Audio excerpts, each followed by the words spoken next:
সারা দেশের মতো যশোরের মনিরামপুরে উদযাপিত হয়েছে ২৪-এর রঙে শীর্ষক জুলাই গণ অভ্যুত্থান স্মরণে গ্রাফিতি এবং চিত্রাঙ্কন প্রতিযোগিতা। শাওন হোসেনের প্রতিবেদনে থাকছে বিস্তারিত। বৃহস্পতিবার উপজেলা প্রশাসন এবং মাধ্যমিক শিক্ষা অফিসের যৌথ উদ্যোগে দিনব্যাপী আয়োজন অনুষ্ঠিত হয়। চিত্রাঙ্কন প্রতিযোগিতা হয় উপজেলা পরিষদ প্রাঙ্গণ এবং গ্রাফিতি অঙ্কন হয় মনিরামপুর সরকারি পাইলট উচ্চ বিদ্যালয়ের চারপাশে।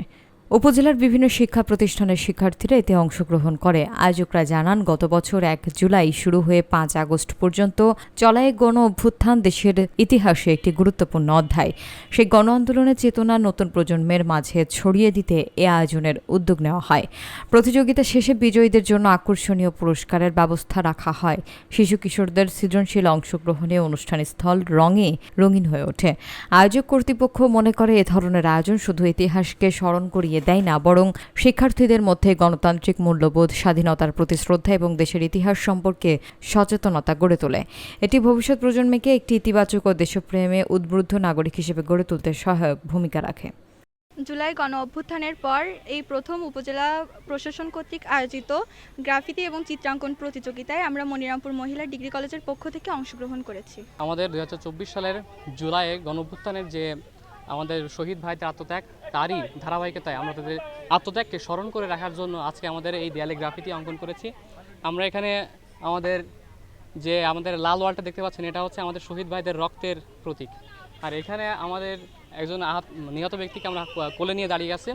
এটা হচ্ছে আমাদের সহযোদ্ধাদের আমরা যখন হারিয়েছি তখন একটা বেদনা আমরা এখানে আমাদের গ্রাফিতিতে প্রকাশ পেয়েছি।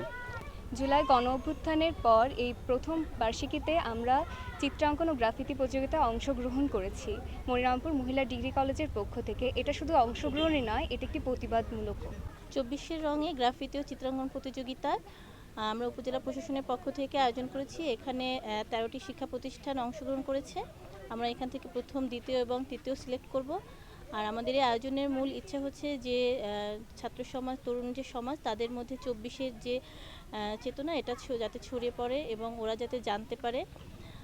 আর সুস্থ প্রতিযোগিতার মাধ্যমে ওদের মেধারও বিকাশ হবে এবং এখান থেকে যারা প্রথম, দ্বিতীয় এবং তৃতীয় স্থান অধিকার করবে তারা যশোরের জেলা পর্যায়ে প্রতিযোগিতায় অংশগ্রহণ করবে আগামী রবিবার। তো আমরা আশা করব যে আমাদের এইখান থেকে যে প্রতিষ্ঠান যাবে তারা যশোরেও ভালো করবে এবং এই প্রতিযোগিতাটা জাতীয় পর্যায়েও হবে, সেখানেও ওরা প্রতিনিধিত্ব করতে পারবে।